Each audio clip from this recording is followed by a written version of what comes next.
Do the lizard people say F you? Well, we do here at Bewitched Banter. You have been warned, content is explicit.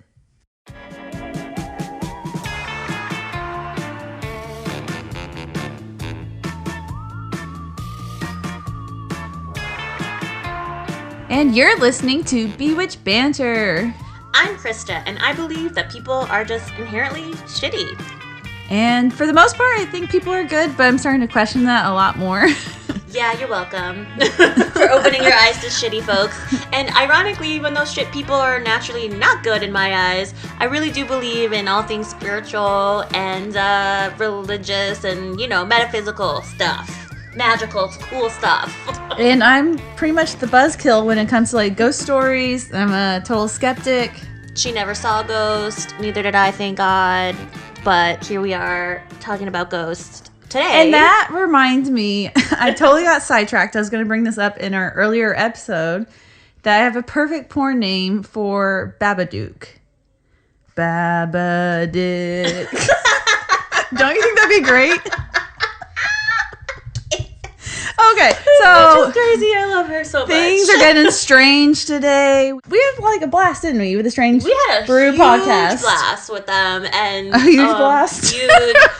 I was sorry. blasted. I'm trying to get finger blasted. Cut that out. We are not cutting that, but anyway.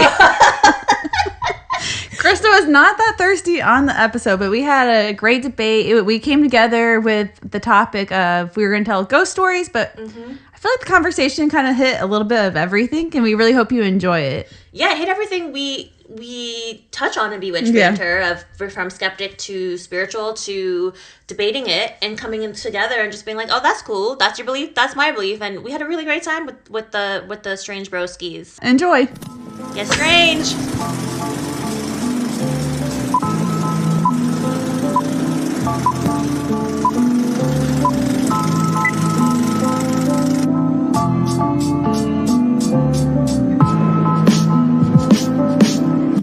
What's going on, everybody out there? Welcome to Strange Brew. What's happening? I got my co-host Anton, and I have Bewitched Banter here. Woo-hoo. Amy and Krista, right? Am I saying that right? Yes. You got it. Awesome. And this is Strange Brew. Jose, yeah, listen to this was coming. You know what it is? What? It's Strange Brew Podcast. Tom loves his openings. Love it. Okay, what's going on, everybody? So this is a Swapcasty style episode. As I said, I am Tomcat, and we are going to be talking ghost stories. And I'm actually not drinking because I was hungover as fuck. Are you surprised, Anton? No. Are you surprised I'm not drinking, though? I did smoke a CBD I am. joint, so. Yes, I'm very surprised that you're not drinking. Also, what you just say you smoke diet weed? I said a CBD. Yeah, you smoke diet weed. Diet Yeah, I guess it is diet weed. I got the. It looks like a cigarette, and this lady said to try them at the pot shop. So I was like, you know what? I'm gonna fucking try this shit. Well, maybe if diet weed could be a thing where you don't get the munchies, that would be pretty badass. That's true. Yeah, exactly. Right. I'd be down with that. Yeah. Every time I hit the bong, I just want to eat a whole bag of chips. Oh, same. That's half the fun for me. Pizza. I mean, that's chips. I want the whole meal. I want French fries. That's Oh my God, man. same. So I guess for your listeners, we kind of do everything strange is the whole point of the show is we drink, we smoke up, and we talk about everything and anything strange from, true crime to paranormal to serial killers and all that, cryptids, all that type of fun jazz. And you guys kind of do the same. So when you guys want to describe how you guys do things, what you're all about? Yeah. I mean, I'm the skeptic in house for sure. I don't believe in any of the paranormal. I would say I probably am an atheist. So, and we try to dive more into the history of how things became. So how did psychics actually become a thing? And then a little bit we do stories to embellish the history as well. And Krista is I like to a hippie. Yeah, I like to believe in shit. But I also, she's gotten me really skeptical in the last year. I have to say, she's done really good work on making me be critical thinking. The ironical thing whoops, Jen. The ironic thing is that I'm a journalist by trade. So, but yet I've always had the spiritual tie to my intuition. And I'm pointing right there because I believe in that. But but I've always believed in paranormal, like horoscopes, all the shit that's woo-woo or hippie or like dismissed as like bullshit. I believe that there's a certain population of human beings on this planet that do have special abilities and gifts. And I certainly believe in ghosts. We talked about this yesterday. I am not giving that shit up. I believe in it forever. I've seen some crazy shit in my life. So what are your guys' signs? We are both fucking Scorpios. Oh, I'm a Gemini, so I'm a two-faced bitch. I'm a Libra, so I have 2 scales as well, but I tend to be more judicial, supposedly balanced, not quite. You know, we're working on that. Don't Libra have like a lot of anger issues? I mean, don't worry, Scorpios are fucking weirdos. So I think that's just a byproduct of living in America at this point in time right now, though. So 100%. Like, how could you be like mentally sound at this point? Yeah. If you're saying there's something wrong, there's a really good Robert Anton Wilson quote that I don't have prepared right now, but it's basically you've never seen a fully sane human being because of everything going on constantly. Amen. Yeah. Especially nowadays. Yeah. So you've never had any ghost experiences, anything like that? Never seen anything strange or out of the unusual? Nothing. I was like, my entire family's atheist too. So are you guys like, I always wonder if people lean more paranormal if they have a religious background, even if you're still not religious. My entire family's atheist, and we had my dad's cousin was a pastor, and he was like the black sheep of the family. I didn't know that. Really? Yeah, my whole family's from England, so it's much more common not to be religious there. Right. Yeah, so I was never raised in a church. I went with friends. I got creeped out. I remember I went one time and someone was like talking in tongues, and I was terrified, literally. And I was like, for a while I believed it. Like I even tried to save myself at one point, and then I tried to save my dogs. I'm like, oh, my parents aren't coming with me. And then I was like 10, and then I stopped believing in all that stuff. I have a pretty heavy background in being raised in the church. My grandparents were Northern Baptist, or are Northern Baptist. I was going to ask what sect. I was Roman Catholic. Okay. So. I attended a Catholic school for like a month. But I started the first 3 years of school that I went to were all in a Christian academy, basically. But ever since, even since I was a little kid, I half bought it. Had a bunch of shit with my mother being absolutely insane and getting into end of days shit and just terrifying me as a child. Did you have house prep stuff? Did you have? No, they weren't preppers. She was a lazy doomsday person. Shit's coming, but I'm too lazy to do anything about it. Fucking figure it out, kids. Yeah, just shit's coming, but Jesus is gonna take care of it, so it's fine. It's that's good, cool, that works, great, Mom. Yeah. I've been more or less just a staunch atheist since early adolescence. I fell out of, being a queer youth and shit and being in a church is this isn't for me. Yeah, I can see that for sure. Yeah.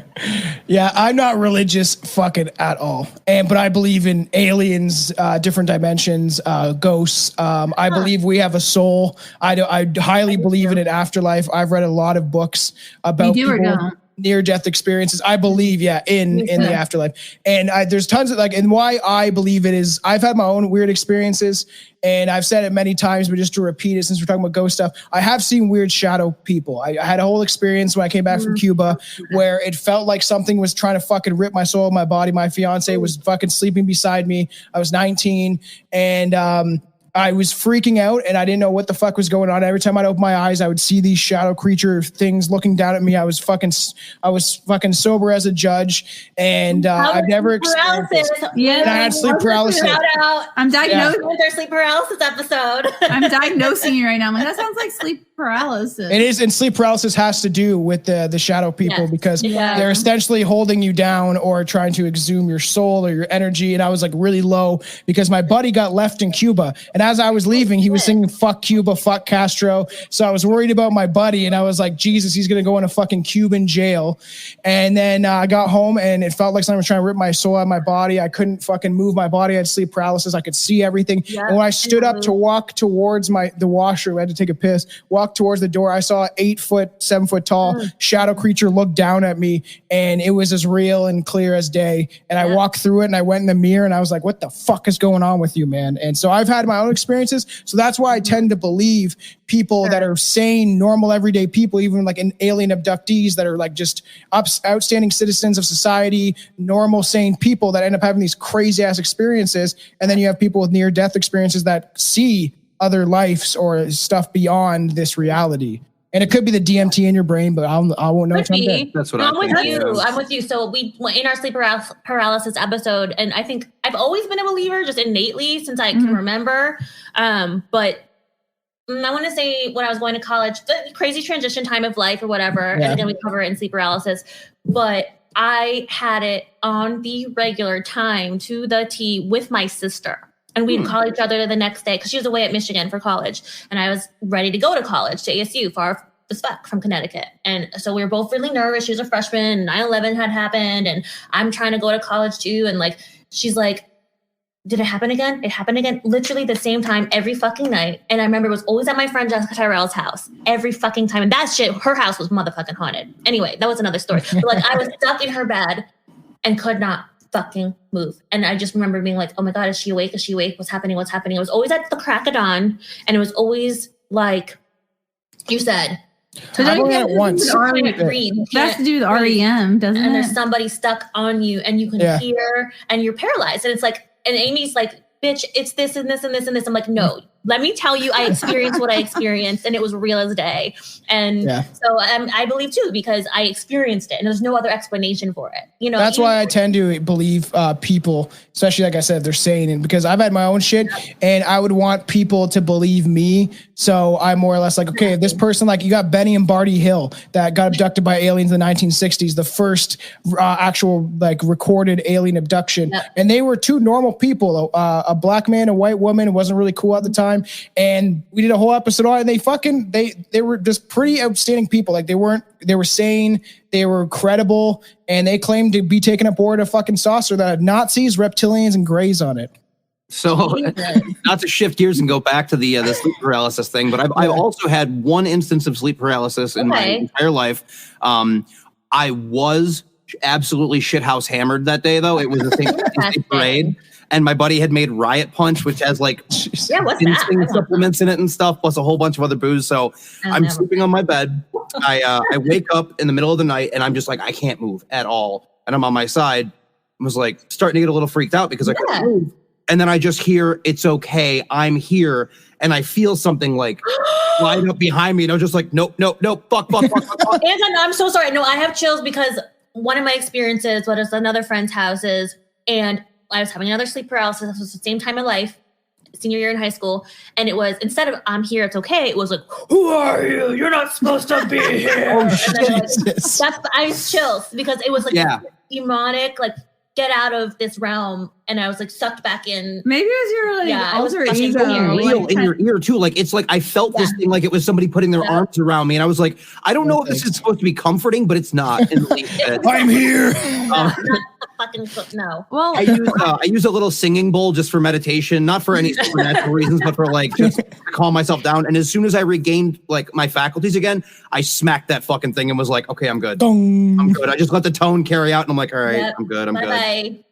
But again, I'm not a believer. So yeah. Yeah, that's the thing. She doesn't believe, but she had night terrors. So I don't know. Okay. I don't know. Yeah, I think you're right though about the REM. Like and that could be a thing with you and your sister is you're just genetically on the same like wave almost. But I do have to qualify. She is a medical doctor, by the way. So she knows her shit, right? And she even called me freaking out. She's like, this is impossible. What the fuck? And she looked it up. I'll never forget. She looked it up that day and she found the sleep paralysis. Okay, this is the diagnosis. This is what we're experiencing. And I said, bitch, this is paranormal. I don't give a shit what your doctor friends say. This is not of this world. But I fully believe we don't understand our brains completely. Doesn't matter like how much technology or like science, like we'll never fully grasp like how our brain works. So I don't believe you guys didn't see these things, but I think it's your brain playing tricks on you. I'm inclined to agree with you on that as well. Have you ever experienced being like I was hammered and like that's a very common thing with sleep paralysis as well. Apparently, is like the more you drink, the more it's likely to occur. Have you ever experienced any psychedelics? Have you guys ever used mushrooms or acid or anything? I was talking about that last night. I was on Krista's dating app and swiping left and right for having fun. And this guy says into psychedelics. I'm like, I'm not into him, but I just wanted a drug hookup. She wants to shroom that. So if y'all have one in Phoenix, let us know. Yeah. Fair enough. I just ordered myself mushrooms. I can order from the internet, and they come from BC within 2 days. Yeah, and it comes within. They're already at they're already at my post office. I got to pick them up tomorrow. I got blue meanies, Anton. So there's plenty of sites you can go on that'll hook you up. It's just discreet, packaging. It's the old Mitch Hedberg joke. It's like, my favorite person in the world is the mailman because he's a drug dealer and he don't even know it. Oh my God, Mitch Hedberg, that's a throwback. Good one. Mm-hmm. Yeah, I'm a big fan of psychedelics, and I do believe that you can use them to tap into a subconscious state and probably see things that are like, I had a friend that was schizophrenic when I was growing up, and we'll get into eventually about Ouija boards and stuff like that. And he was older. I met him through I went to this fucking counseling shit because I was a piece of shit kid, and so he showed me how to use the Ouija board and to make a Ouija board from scratch. And I was like 11, 12, and then my grandma gave me one eventually. Now I have 3. One's fucking behind me. And then, and I always believed that he was just seeing and hearing shit that I couldn't see, because he'd walk past churches and hear screaming. He swore that there was a spirit living in his house that would choke him in the middle of the fucking night. And he would wake up with hands around his throat and stuff like that. And I believed that his brain was just wired differently. His reality. Yeah. So maybe he was able to see things that I couldn't see. Because either way, we see 10% of visual reality. We can't see much. We don't see ultraviolet gamma rays, all that stuff. So there is that idea that there's something beyond the fringes of our reality that we'll never understand. I'll never say it's not possible, but I will definitely say that's implausible in my opinion. But I mean, you're implausible. I agree on that. Okay, so here's my thing about ghosts. To bring it back to today's topic, if we go scientific, and I've said this 2,000 times, Amy, but if we go scientific, energy and matter cannot be created and or destroyed, right? Yes. How the fuck, when we die, are we then destroyed and nothing? I have a response for that, actually, because I used to think the same thing. So energy cannot be created nor destroyed. It can only change forms, right? Yeah. So when you die, your body begins to break down in chemical reactions. It is the energy slowly dissipating and becoming different things. Your energy is becoming gas, which goes into the soil. Then you get nitrogen in that. Then you have, it becomes grass at one point in time. Something eats that grass. Then it just slowly dissipates and spreads out. Okay, but I like this. That's ignoring. She's like, clap back, bitch. I got someone on my team finally. Anton's not always on the right team, so it's okay. I'm the odd man out. No, I just am very open because I've had experiences, right? Like I've seen shadow people. I've used Ouija boards since I was a very young kid, where we called Harold Houdini, and he told us jokes. And my aunt is Jamaican and played the Ouija board. Well, use the Ouija board. Told me not to use it by myself. And then I was 16. I went home and I would just drink and use the fucking Ouija board with my cat beside me and shit. That's what my grandmother did. And I never touched it, but I was like, fuck no, nobody's following me home. But my cousins and my sister would play all the time, and I was like, y'all have fun. So I've given you shit for this before, Tom, but you guys contacted Harry Houdini. Yeah. So it probably wasn't him. He had no intention of ever contacting his wife, who did it every single year on his birthday to try and prove it. But a couple of pissant teenagers, he's like, yeah, I'm gonna go talk to them. I said that we thought that we were talking to him, and we were stupid, dumb kids. But as I used the Ouija board more often and started to read books and understand the paranormal side of shit, I started to realize that whatever I'm talking to could be very well my subconscious. But if it's not, and it's something that the Ouija board, when I started getting into aliens, started telling me that it was something that was still alive, that it wasn't a dead body, it still had a physical body. It was just on another reality plane that we couldn't see, and that they understood how our reality works. So they kind of are it's like an interface where they're kind of just beyond the fringes of our eyesight. Yeah. What I'm thinking. Harry Houdini's leave me the fuck alone. I'm tired. These motherfuckers. I haven't proven it yet that it's not existent. What? I'm dead. Just leave me alone. We called Tupac, but Tupac's probably in Cuba, so it's. That's right. You saw him in Cuba. You didn't do the South Park Biggie Smalls in front of the mirrr? Oh my god! So Bloody Mary, but Biggie. Yeah, that's funny. I haven't seen that shit. I love that Halloween episode. Actually, Bloody Mary is another childhood classic that also scared me shitless. And I never did it because I was such a believer. Just again, we used to do Candyman, which is so fucking stupid. We're like 10, and we do like Candyman, and it's just like it's a movie. So me and my buddy like kind of believed it and started doing it in the mirror, and fucking scare the shit out of each other. And it's like so stupid. It's a movie, man. So stupid, but scary nonetheless because of your brain, right? This is the scientific piece I did study, where like you matrix shit in the mirror, and so you make what you want to see. But try doing psychedelics and staring at yourself in the mirror. Is the fucking craziest shit in the entire world. Or looking at your phone. Yeah, the phone is trippy, but man, I stared at myself for a good like 15 minutes, and my girlfriend was like, "What are you doing up there?" And I was like, "I just want to look at myself for a while." Were you impressed?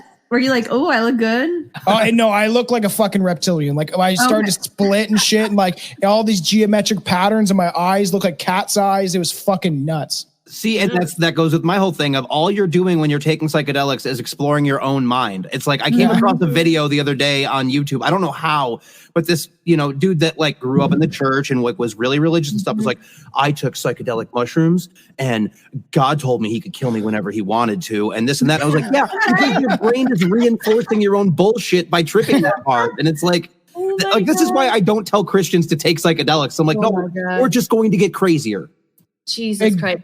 Big bearded man shows up. It's like, I could kill you at any time.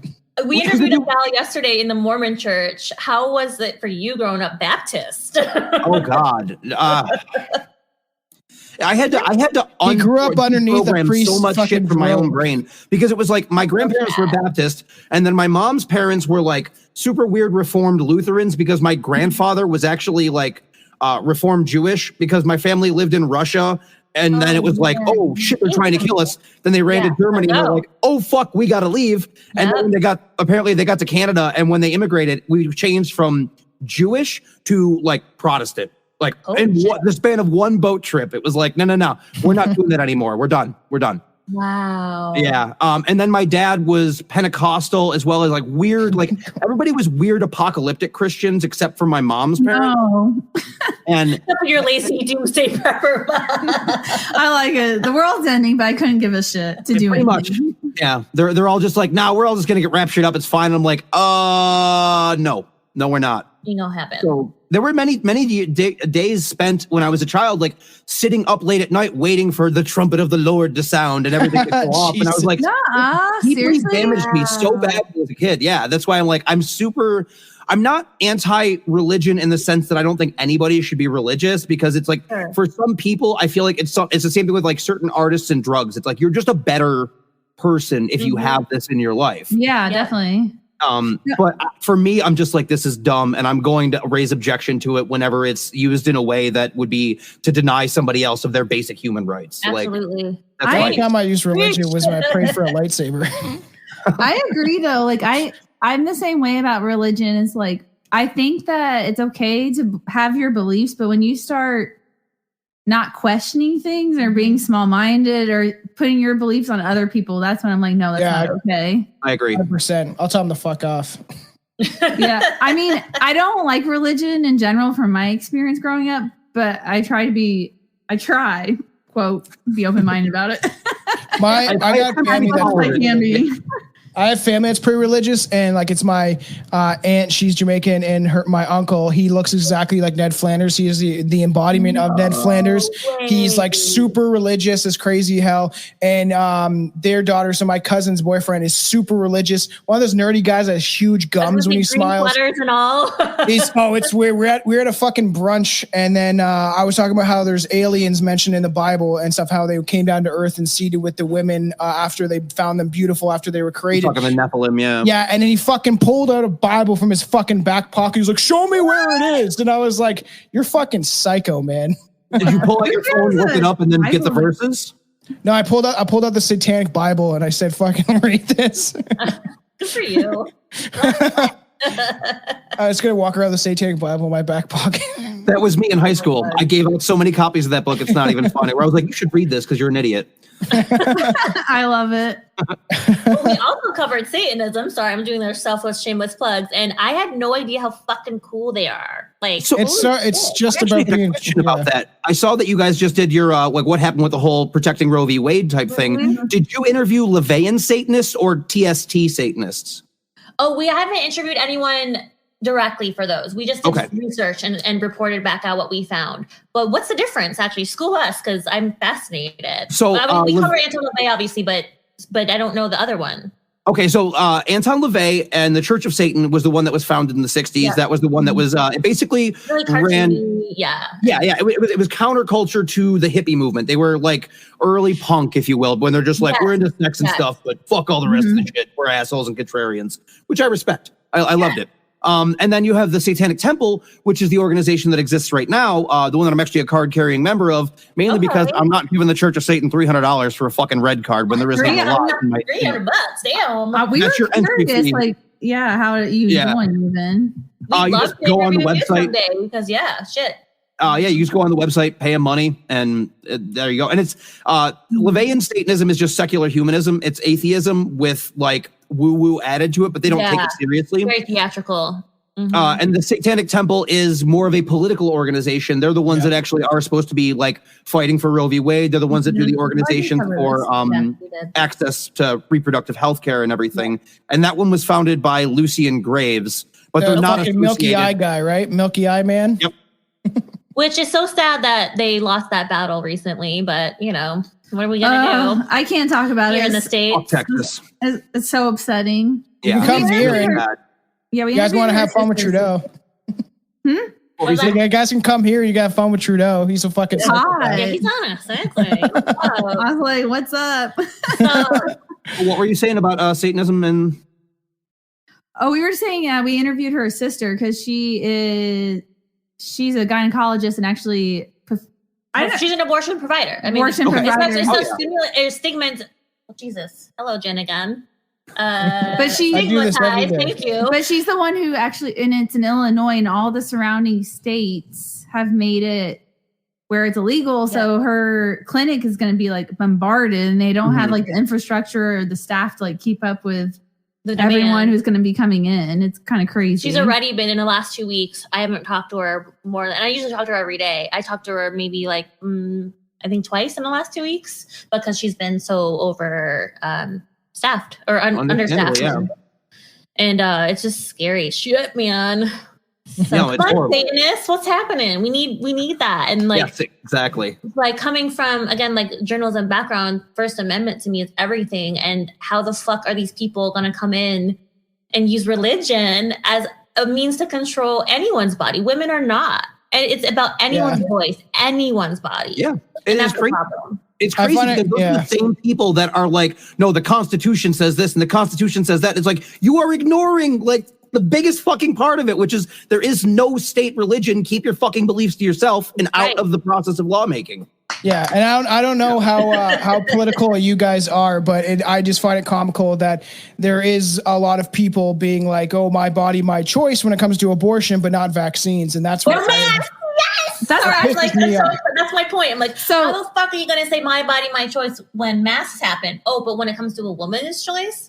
Okay. Well, my friend even had a really good point because he's vegan, and he was like, "Well, they're so worried about this cluster of cells, but then they go home and eat a huge steak." Yeah, I'm not saying I'm vegan, but I'm just like, it was a good point though. It's like this little cluster of cells has like a grip hold on them for no fucking reason, and then it's like, but when when they're born, it's like, well, fuck you. You want help? Yeah, well, I do believe you can be healthier. They only care about it.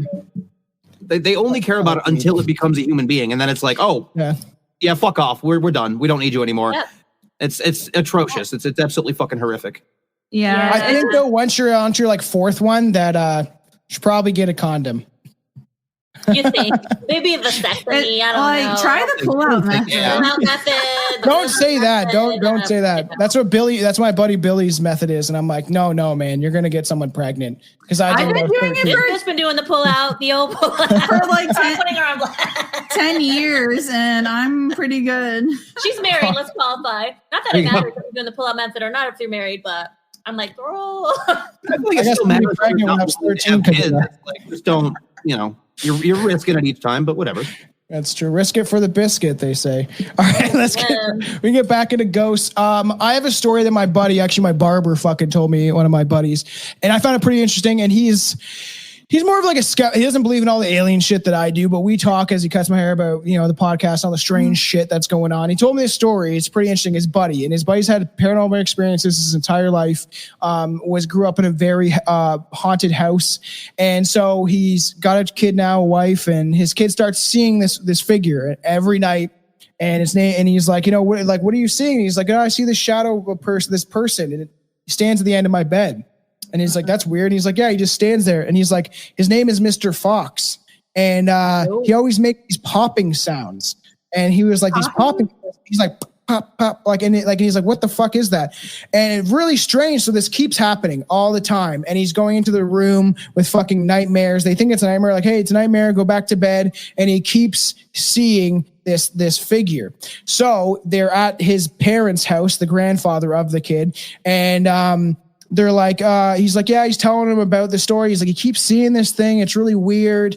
And then he was like, what's it? Like, his name is Mr. Fox. And his dad looks at him weird, like the grandfather. And it's like, Mr. Fox. He was like, that was my father's name. That's what people used to call him. And then he was like, the popping sound is probably he's like, my father used to smoke on a corn cob pipe. And fucking, the kid was fucking seeing this shit, and it's pretty crazy because I believe that kids you reincarnate. I totally believe in reincarnation, and that the whole point of life is that you're here to learn, and you go through cycles, and you'll keep coming back if you fucking don't learn your lesson. Say you're an alcoholic, like my uncle and aunt both died of drug and alcoholic overdose, so to speak. She had a tumor. And I believe they're going to keep coming back until they learn their fucking lesson. Mm-hmm. And I believe that's the karmatic universe and how this universe works. So it is weird that and then as you come into this universe, into this physical world, you still have connections to the other side. So kids are more likely to interact and see ghosts. And then they're walking through this park, and this kid's like, watch out behind you. And there was a fucking fox following them. And then they never saw a fox or have anything experienced like that again. It stopped. Interesting. It's fucking weird. Have you guys ever seen Fantastic Mr. Fox? Yeah, I fucking love that movie. Have you seen that movie? Sorry, that's all I could think about. I was like, if he was my ghost, I wouldn't mind. That's what I was thinking when you told me the story. That movie is pure hilarious. There's that new one on Netflix called The House, and it's made by the same people, and it's really fucking creepy. It's a new West It's all these short stories, and they're all made with like the same kind of puppets, and it's the same people that created Fantastic Mr. Fox, and it's actually like fairly creepy. Okay, I'll have to watch it. Yeah, it's called The House. You should check it out. I think Anton, you like it. Yeah, I love Fantastic. Well, the whole time I was like, well, Fantastic Mr. Fox was haunting me. That'd be kind of awesome. No, or that, what is it, the possum, and his fucking eyes are all fucking. Yeah, he looks like he's like all whacked out. All right, so we can get to Krista, if you have any ghost stories, and then we can talk about Anton, and then get Amy's perspective and shit like that too.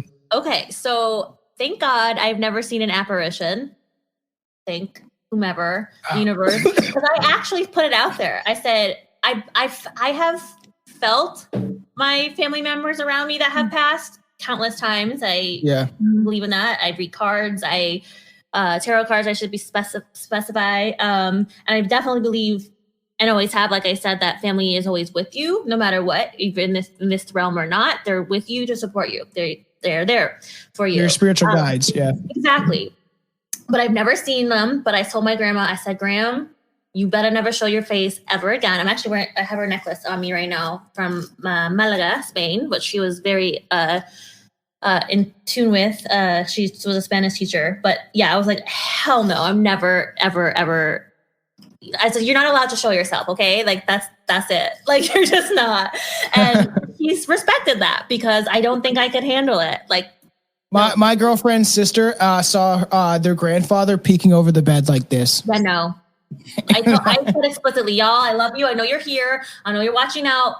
I can't handle seeing you. So no, I would shit myself. I asked my grandfather to show me a sign after he died because he was like very like, oh, I'm just gonna die, go on the ground, and he hasn't shown himself yet. But I was like, I don't know if I want to see my fucking papa fucking ghost appear or something. No. I have a question though. Why, if you believe in ghosts, why do they always have to be associated with evil? Can't they just be like a friendly They don't. ghost? I don't think they're always associated. They're not always associated with evil. It's just darker entities.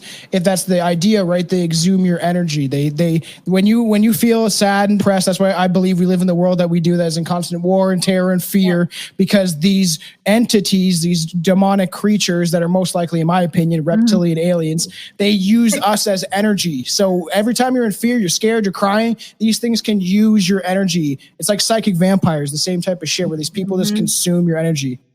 Yeah.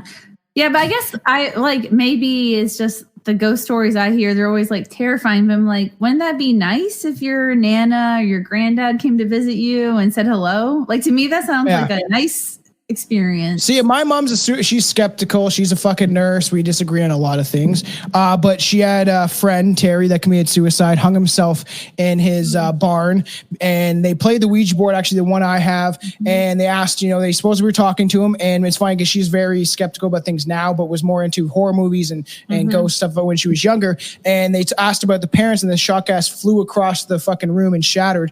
But she also, the one night she was thinking about it, was like 3-4 weeks after he died, and she turned on her side, turned off her light, and he was standing right there, and just as clear as day, like physically how I look, and fucking, he said, it's okay, I'm fine, I'm in a better place, and and then he disappeared. So like, that's cool. I mean, that probably was like healing for your mom. 100%, yeah. Because and they do supposedly show up, right? Like, and that's why you have spiritual guides. Those people will choose to stay. Like my fiance's mom is super into like the spirituality and stuff like that, and she's been to psychics where she's seen her past life, where she was actually like working in a field as a black woman, and her daughter was her sister in that life, and she saw it clear as day and stuff like that. Where she's had experience with psychics, and even talked to a psychic about her friend and that I think it was Anne, died of cancer, and now because she was such a great person and stuff like that, and a good human being, she was allowed to ascend, and now she's become a teacher on the next realm of reality. And I'm like, I keep saying, I'm listening to a lot of books at work and stuff like that. I'm on a book by David Wilcock called The Synchronicity Key. And as I'm listening to it, it's talking about the karmatic rules. Is it 11:11? Sorry to interrupt you. Well, yeah. 11:11 is my syncretic thing lately. If you see that a lot, and the whole book is about synchronicity. Day for the last 2.5 years. That is fucking weird. That is weird. There's definitely a message towards it. And every time I'm listening to this book, I'm like, I don't want to come back. I was like, show me a new planet. I want to go somewhere different. I don't want to come back because this place is a fucking shithole, in my opinion. And it's not because the people are good. It's because the people that run the show. Right. Those that have the power make it shitty for us everyday people. Mm-hmm. Yep. Yeah. Absolutely. Anton, you got any ghost stories? I know you have like one, don't you? So yeah, it's actually, when you guys were all talking about grandparents and stuff, that's the story that I have, is I did see my grandfather after he had passed away 3 separate occasions, but they were all in dreams. But they were all very real to me in the dreams. And each time it was, like, I haven't seen him in a very long time. Each time though, it was at a really just rough period of life. And, one of them was shortly after he died. And it was more, I felt just to kind of assure me that things were okay. And that's why I'm like, to me, that's more my unconscious mind just attempting to, quell the fire of the emotions that I was dealing with at the time. But the first time I saw him, it was weird. Like, he was, for some reason, dressed in the comical, like, Dracula style, like, vampire stuff. Like yeah, very much like the Bram Stoker, red cape and everything. It's just like, okay, this is him just being a goon, because that's how he was. Like, he was my hero for the longest time. He was just everything that you would want a person to be, with a couple flaws here and there, but like, was never mad at any of the grandkids, never yelled. I think we were playing ball in the basement at one point in time and broke a lamp, and the only thing he said was, "Is everyone okay?" Like, so yeah. My grandfather slapped me for saying the F word. My grandpa called me and my sister assholes for breaking his toilet. So, oh shit.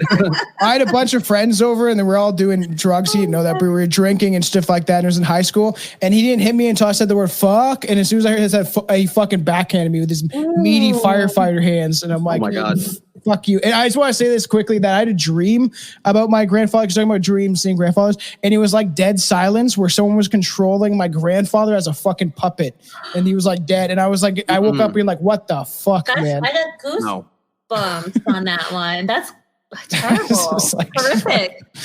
So the second time I saw my grandfather, it was also like, I feel like, I don't know, I think he mainly just like what I'm getting on these, like if it was him or if it was my mind, it was very much a you know, I'm gone, I'm not here anymore. Because the second time I saw him, he looked like almost decaying kind of thing. So like if you've ever seen like American Werewolf in London, like the original, yes, that's where he keeps seeing his friend, and each time his friend looks more. Oh yeah, that's true. Stuff. If you guys have never seen American Werewolf in London, it is definitely worth a watch. It is. She might have the English in her. I haven't. I haven't seen it. I know of it. I've never watched it. Great movie. It's worth it. It's arguably one of the greatest werewolf transformation scenes in film cinema history. Yeah. All in all, okay. Yeah, it's a John Landis film as well. But I wasn't afraid, and I wasn't sad when I saw him like that. It was very much just a calming, comforting, like, wow. Okay. And then the third time it was very, very brief. Like I saw him in passing, and then it was gone. And to me, like I said, I think that's my brain just being like, process this in your own way, in your own time, and you'll be okay. In response to the 11/11 synchronicity thing, though, so my thing with synchronicities is like I'm very not sure about it. Yes. Yeah.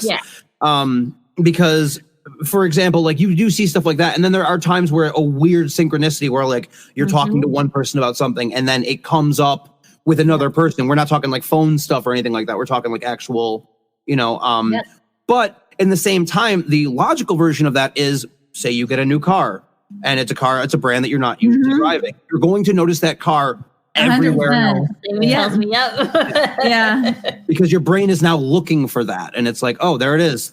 You're just much more aware of things. So I think, oops, there it is. And your brain loves pattern, like, and human nature loves pattern. They like finding recognition and things. Even like our brain just plays so many tricks on us. It does. That'll give to y'all. But I don't know. I in our synchronicity episode actually about that 11/11, I don't consciously seek it out. Maybe, but you don't realize. Maybe subconsciously I am. You do. Scientifically, you do. I am.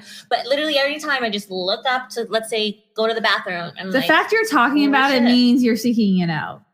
Okay. It's forefront in your mind. Yes. Yeah. Well, anyway, for me, it's just like, how is this happening on the daily, twice a day, and in other forms, not just the clock, but it's just bizarre.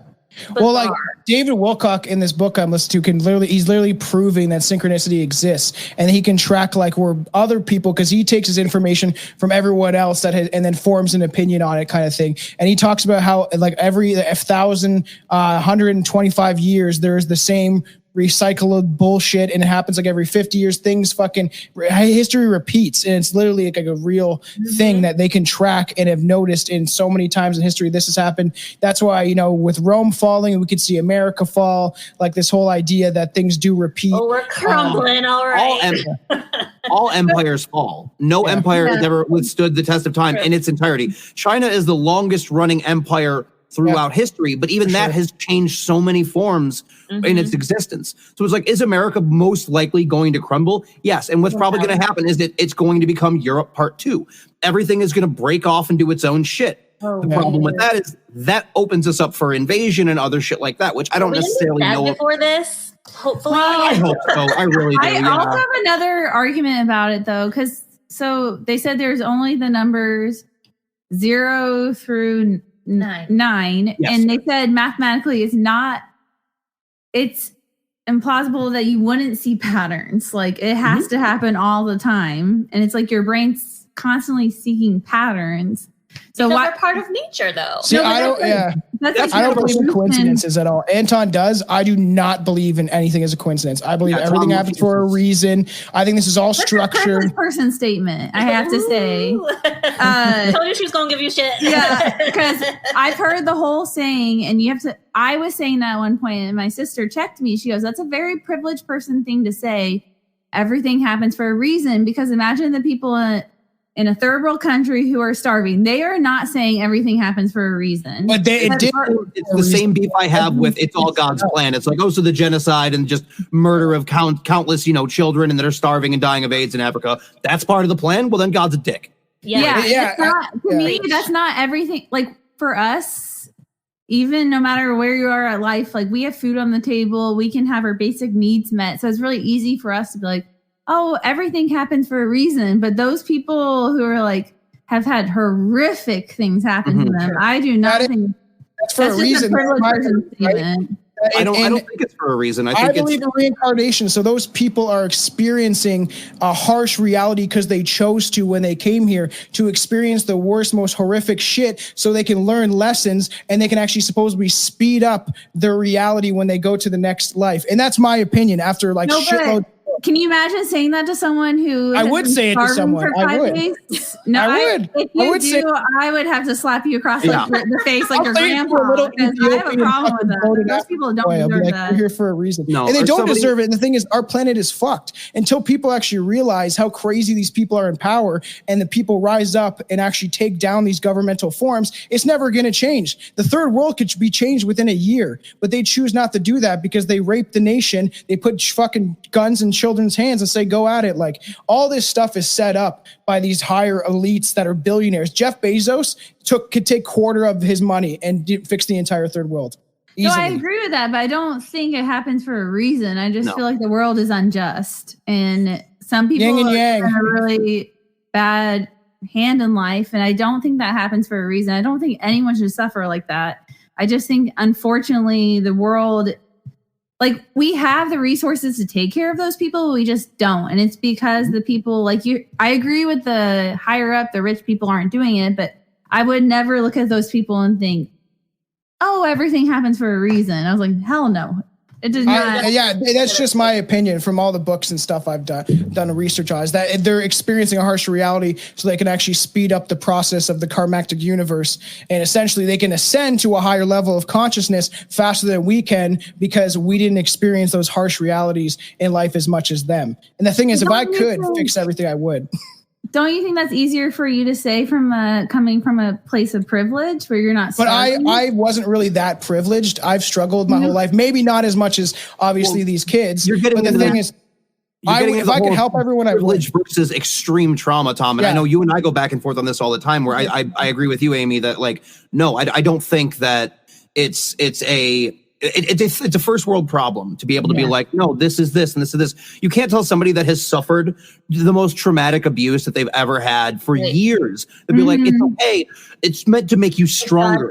No, fuck that. If you are stronger because of it, that's not necessarily a good thing. That means that you've had to adapt. And it's going to have a lot of setbacks for you. And it's like, sure, maybe in some regards, your skin is a little bit thicker for some things, but in many other regards, you're so damaged that it's going to be impossible to do certain things and to live a full life because of the shit that you've suffered. Not my belief, but that's fine. And I don't give a I agree. And I feel like it's easy. I think it's, and I'm not trying to like harp on you, but I think it's really easy when you're not the person in that position to be like, it happens for a reason.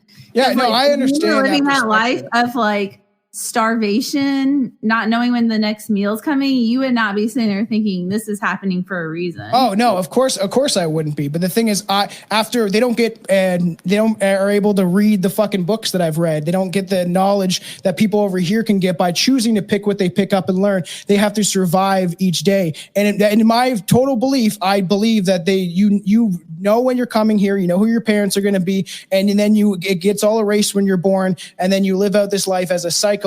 And you learn as much as possible. Everyone wants to know the meaning of life. I truly believe that's the meaning of life, that you're here to learn lessons so you can go to the next life and then keep going until you come to a higher level of reality, because there's supposed to be 13 dimensions that go up. And then the higher you get, you don't need a physical body. And then you kind of become energy, essentially, and you can manipulate like anything. And human beings are easily manipulated. And the fact that the third world does exist bothers me. I just think it's fucking ridiculous that we even have that when there's people, like Jeff Bezos is like, destroy this bridge or my boat needs to go through it. And it's, it's ridiculous that we live in that sort of reality. But I believe this reality needs to exist for souls to be able to have certain experiences that will never happen on other planets or universes, because they don't live that way, because they're not fucking heathens like we are. But I have a question. So don't you think that your upbringing and the matter of where you are at in life has made you okay with accepting that belief? Because I don't think you would have that belief if you were from a different background. But you have people poor in India that believe in this stuff. I got a buddy that's he's from India. He has only been here for a couple of years, and it's really poor and bad over there. But he's like, people don't stress about stuff. Like he's like, they read books and they acknowledge they believe in reincarnation and all this stuff and that they're here for a reason. And some of them struggle horribly, but he was like, they accept kind of their fate. So there is people out there that do have that perspective. So that's agree, a cultural. but I think that, sorry, I didn't mean to interrupt you, but I feel like it's very easy to shape your beliefs on what you were given in life, and you were given a life where you don't have to question those things. And so it's easier for you to buy in that. And that's probably shaped your beliefs, where other people in that position, their beliefs would be totally different. And I think that's where, like, sometimes you have to take a outside stance and look at it and be like, am I believing this because I was given this hand in life? Because I feel like you would, if, let's say we could displace you and put you in another place where you didn't have those privileges, you probably would believe something completely different. Could you agree with that? I know. I'm not saying that's not true. I've gained knowledge because I have the privilege to be able to read the books that I've read or watch documentaries and stuff like that, right? Where in those places, I would think totally different. I wouldn't even be the same person. My experiences would be totally different. But I believe that I'm never not going to believe that we're here for a reason and that everyone has chosen their path in life. And the path can change, so to speak, but I believe that our higher selves, I believe that we have a higher self. When people are praying, you're praying to yourself essentially. In my belief, you can only get so much of your soul here because it would just explode your fucking body essentially because it's so much energy. So you're like people that are aware of this. I don't know, like someone like me in the books that I've read, you're able to essentially have your soul doing other shit in other planes of reality while you still exist here. And then I believe in praying to your higher self and stuff like that, is that the person that you are beyond all this physical bullshit. Because I believe that this is just a physical vessel. This is just a vessel for a soul. That's all it is. Two things. One, he's like, I'm here. I was like, I'm gonna let you talk. I was like, I'll bite my lip for a minute. Your Indian friend, your Hindu friend, is a bad example because India had thousands of years of a caste system, which reinforces the idea that whatever you're going through is because of your karma, your dharma, your chit, everything in between. Yeah. That's number A. Number B, I love it. Tom, you don't gain knowledge from the books that you read. And you and I go back and forth this all the time. Yeah. You get information that reinforces your reality tunnel that you live in.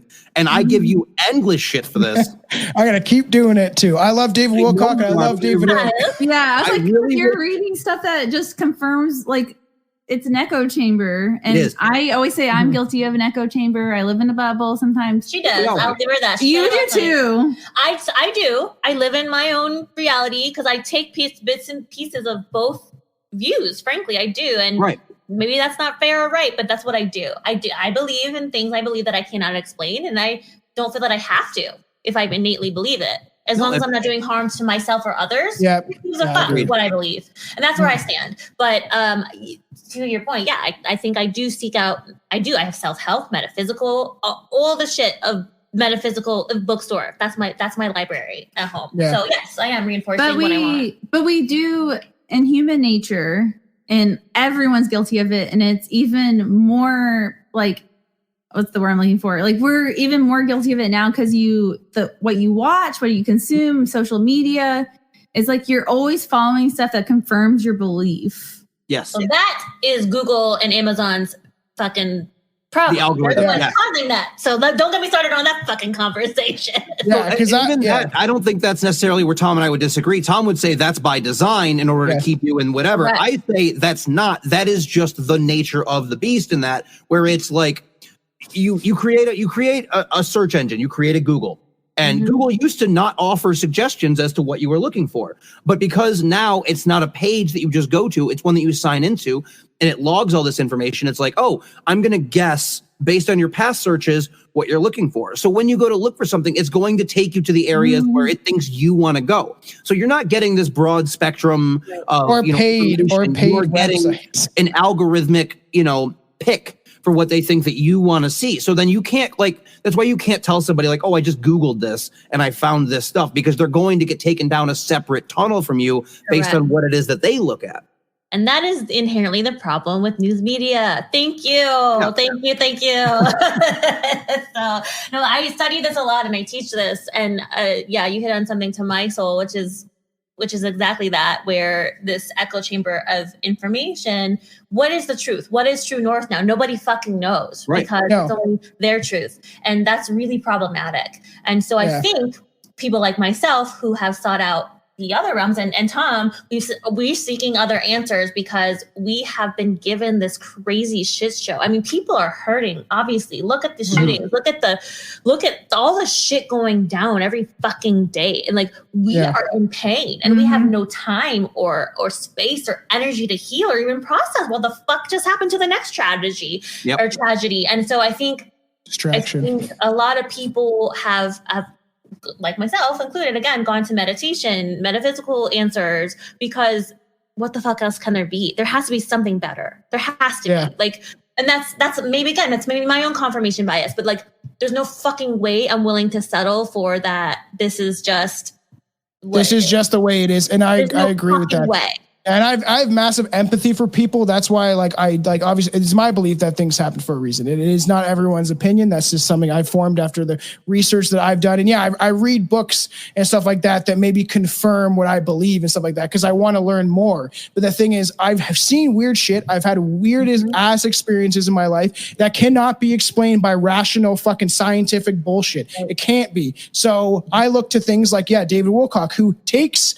things from everywhere and says, this is why this is happening, because it's all connected through this, and I can prove it by showing you this. And that's how these things go. The fact that there is people that have been like, even David Icke, someone who brought the reptilian stuff to light. He may not be right about everything, but he was right about a lot of shit. He was right about Jimmy Savile, who was a pedophile. Everyone was right about Jimmy Savile, though. People I just watched that documentary. I don't know who that is. Not cute. I do have one question do reptilians turn you on? That's what I want to know. No, not at all. No.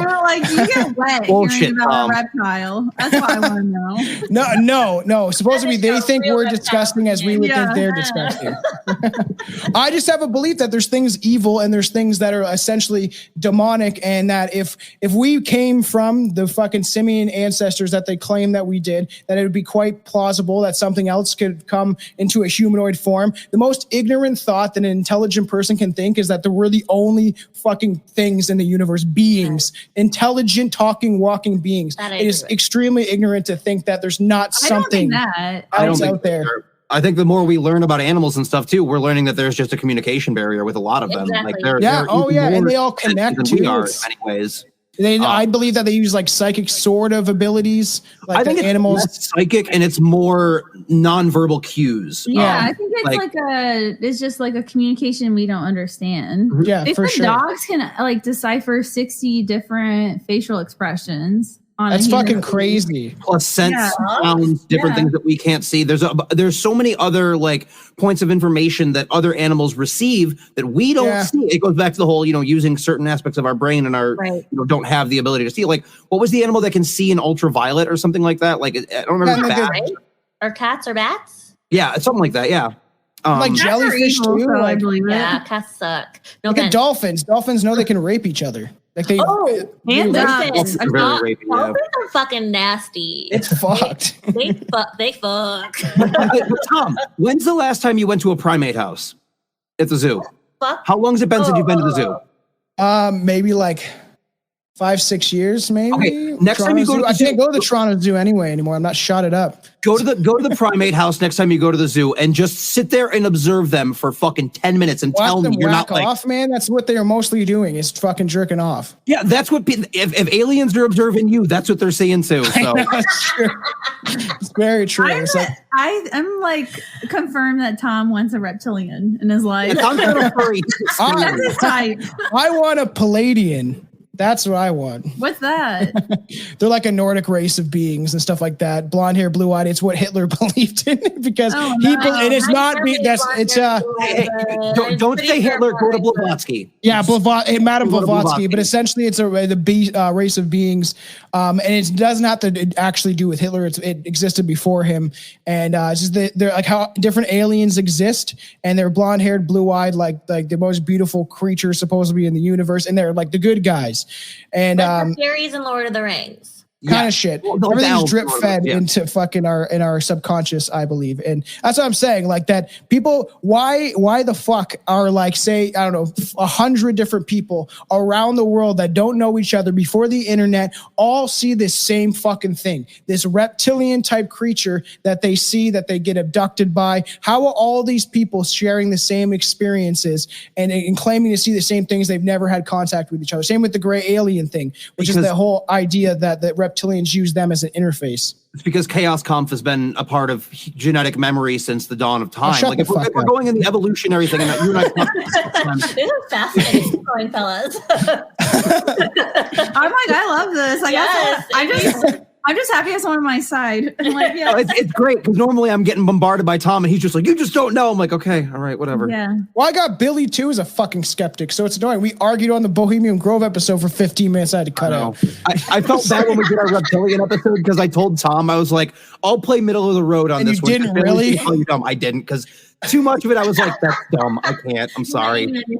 Yeah, because it's usually just me and Krista, and I'm like, nope. She makes me feel like a fucking moron 90% of the time. That is not true. And that is not true. I'm confirming how I feel. Thank you. Well, I don't believe in that. It's confirmation bias. No. Which makes me feel like one because I just innately, again, like I always point to my intuition right here, like my solar plexus, because I just have an intuition about things. And that's actually my real ghost story is about more psychic things than it is about ghosts or paranormal, like, that thing. I think there are people with gifts, like I said at the top, in this world. That I've seen proof of that, so. You know, I really believe that. And yes, 99% of them are frauds and assholes that hurt people and steal money and hustle people. But I think there are people, a variety of people from all over this world and backgrounds and that have a gift. And I'm not saying that mine's honed, but I think it runs in my family. It's matriarchal. And I believe that firmly. I'm working on honing it. But I couldn't tell you. I believe everyone has that psychic possibility. I believe it's in all of us.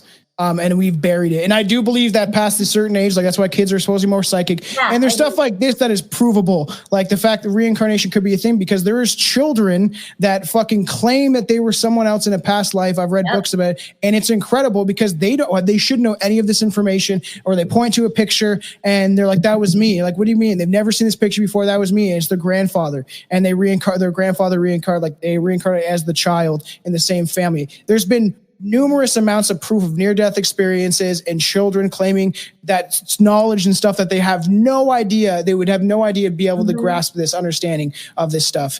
And like I say, and like Amy, like I can be skeptic. I'm just like, my whole thing, and I've said this on the podcast, is like, you know what? Like everybody love everybody, take nothing seriously, and we won't know until we're dead. Exactly. I won't know any of this shit until I'm dead. We might not know nothing when we're dead. I could be, exactly. I could just be in the ground, could be black, and then I won't know any different anyway, so it wouldn't matter. Or I fucking become a fucking physical god and I float above the air. You haven't done angel. He's not gonna be a reptile at the club, like working at the next life. I just see. I don't want to eat children. I'm good. I don't want to drink adrenochrome. So let me ask you this: Have either of you ever had any instances of like precog dreams or anything along those lines? Okay, I've had a premonition, and I've told you this story. She hears all my shit all the time. And she's like, God damn it, bitch, again. Yeah. It was my dad's 50th birthday, excuse me. And back in Connecticut, he had a sailboat on a lake that we would go out on all the time. And it was his 50th birthday. So we brought my family, which was my sister, my mom and dad, and then my best friend, her sister, and her mom and dad, who happened to be best friends with them, my parents. Still are to this day. And we're on this lake, which is pretty chill. It's not 4th of July, so there's not too much happening. My dad has the sailboat we're all on. The girls are just chit-chatting below deck. And we're just talking about boys or what the fuck ever. I don't know. We were like teens. And just talking. And I swear I'm looking across at my best friend's sister. And I zone out. And I see the scene of a horrible accident of us all. And I see scene by scene, play by play of my best friend's dad going, watch out, crash. Like Final Destination shit. Yeah, it's really fucking, exactly. And I saw it happen literally either as it was happening or right fucking before. And it's really scary because scene by fucking scene, you guys, like her dad was like, watch out. And then crashed. What happened was a motorboat actually crashed into the bow of my father's sailboat, and my mom broke her ribs. My best friend's mom had some serious bruising, and I think in the midst of my precognition, I went up to the bow to look and saw her dad on the bow going, "Watch out!" And then bam, and then all of a sudden my nose is on the floor of the boat because I was going to check and try to stop it, I think. And I still have a fucking deviated septum from it, but I swear to God, like cocaine did that for me. No, but like scene by scene, like I saw it happening and then it happened exactly how in I outer body. That's like outer body shit. It was just like woof. Oh my God. And then it happened. And then next thing you know, I'm in the floor and then I'm on a fucking stretcher with EMTs on the and like that's also a weird thing is astral projection, which we've done a whole episode about, is like I've tried for a long time, but I'm always scared. I freak myself out. You can essentially set your body in a meditation where you're able to leave your body, and thousands and millions of people have experienced this. And you see the ether cord through your chest. And like I've told Anton about this one story. I can't remember where it was from, but this guy claims it was genuine. He's talking to his friend online in Germany.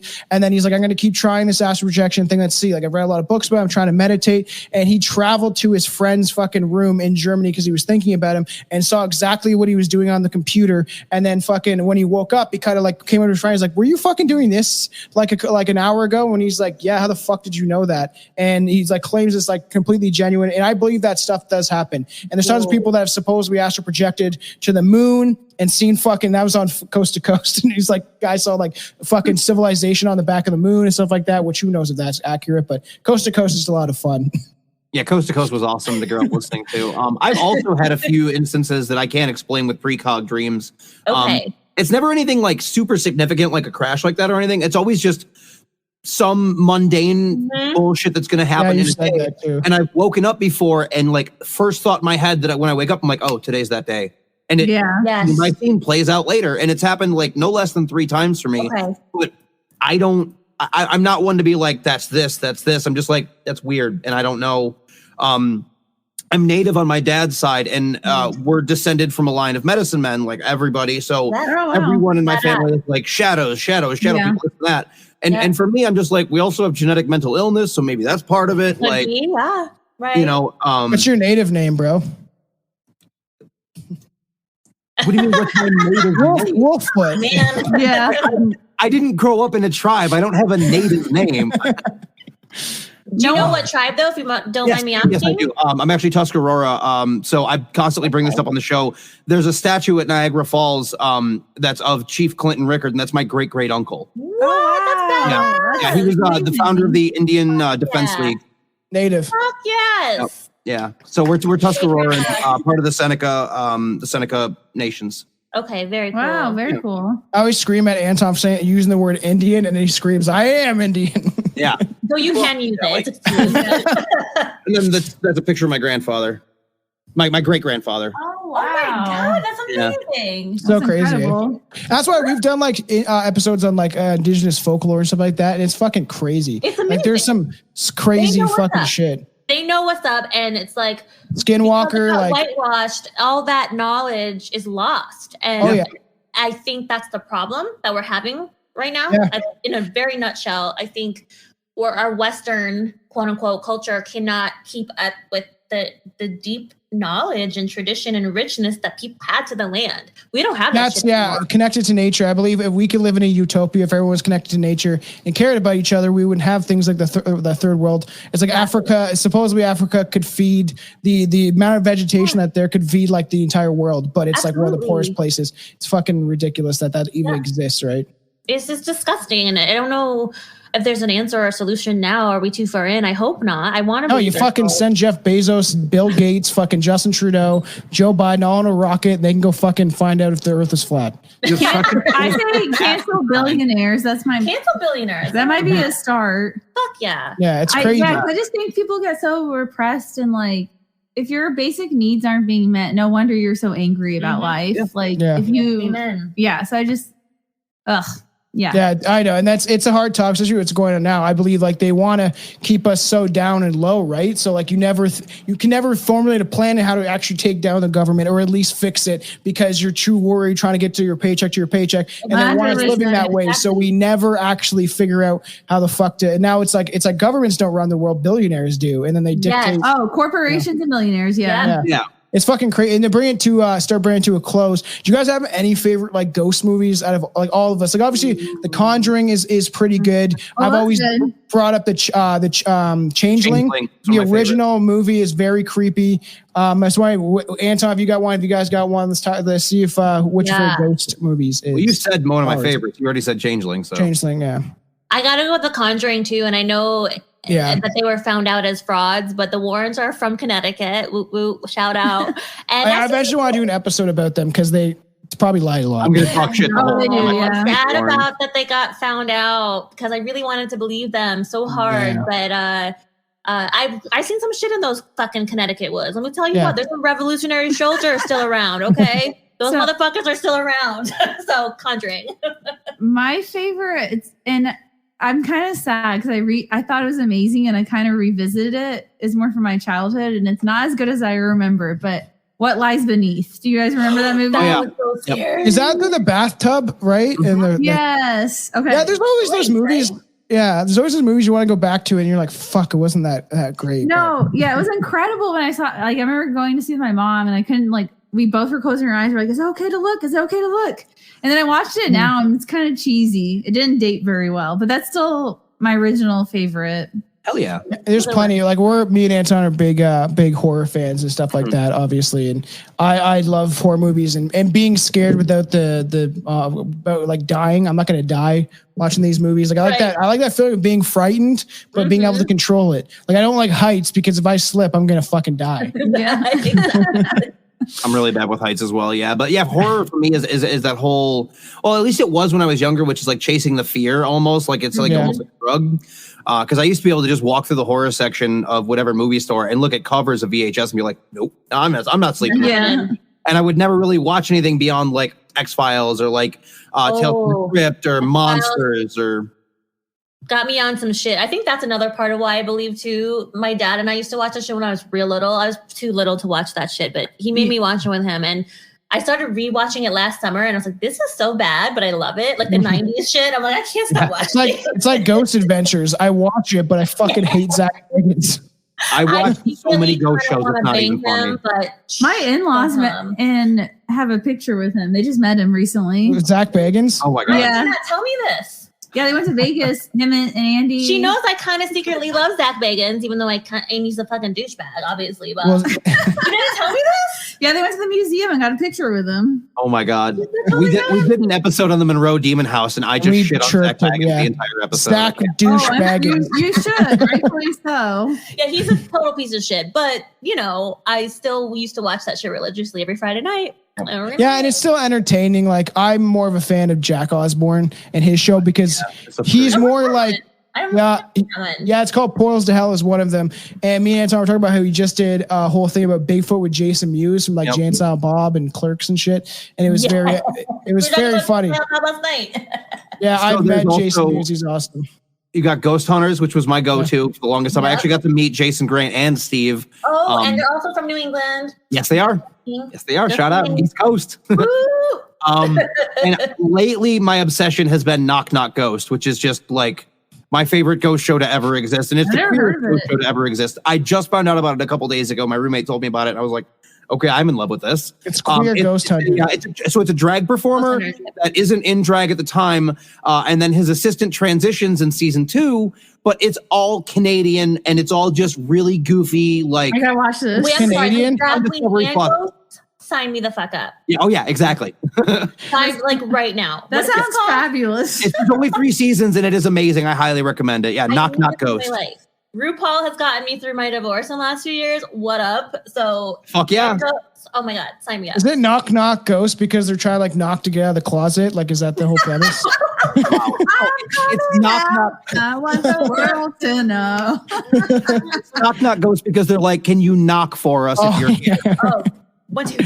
Yep. Exactly. Which there's that weird stuff. Like when I played the Ouija board, like we'll start bringing this to a close. But I like my buddy was indigenous and he had like obviously he had the darker skin. So we're like, can you scratch Holden? And then we look and then we scratch marks on his arms. I've seen weird stuff like that. Candles blow out, like the usual shit. Stuff that I can't fucking explain rationally. With you guys, when you turned, he was like, Yeah. No, he had a chronic scratcher. Doesn't even realize it. He had his sweater down too, so he pulled it up, and we're all sitting there like all close to each other and stuff like that. And it was quite strange. It's definitely completely impossible that he just scratched through the sweater and then was like, oh.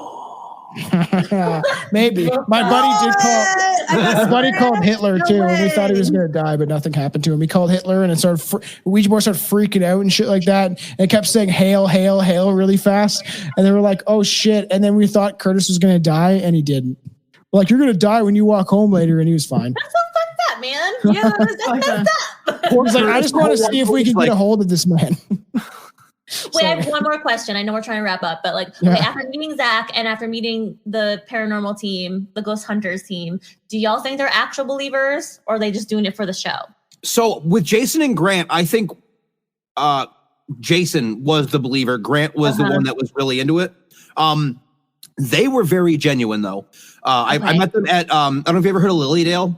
It's a psychic community in Western New York. I feel like I have. I feel like my mom's been there. That's where I met them. It's about an hour away from me, but we used to go there quite a bit. I saw you know what a mandala is? The Buddhist monks, how they make the pictures out of sand.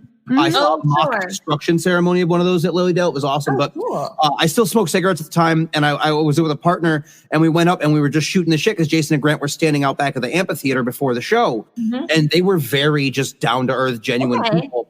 Plus, they were always the ones that are like, if we can disprove it, we're gonna disprove it. And we're doing our job. Yeah. Exactly. And well, I think Ghost Adventures throws shit. They went in from a, the Sherlock Holmes, whatever, when you've eliminated the impossible, whatever remains, no matter how unlikely, it must be the truth. True. Yeah. And they never had anything really paranormal either. It was always just like the build up and the production was really well done. Where, like, as you were probably going to say, Tom, like Zach is like, whoa.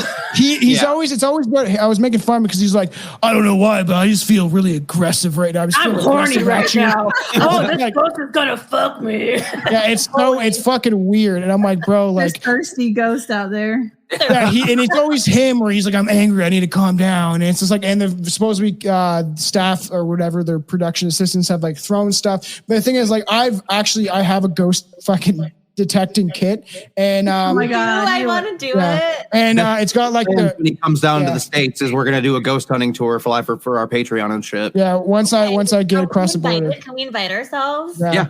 Come on, we want to do a whole ghost thing recorded for Patreon, for all the Patreon listeners and stuff like that. And it is so. And there's like, I just find that kind of like Zach just goes overboard and shit like that. But I have like the ghost box, and it scans your radio frequencies extremely fast, like one per second or whatever like that. So it's impossible for it to overlay supposedly. And my mom was making fun of me because I was using it in the house. I was like, can you say my name? And she's like, say my name, and like joking with me. And I heard it say my name 3 times in the same female voice. It was like, Thomas. And it was like the exact same tone. And I was like, that's fucking weird. Ooh, I got some juicies on that.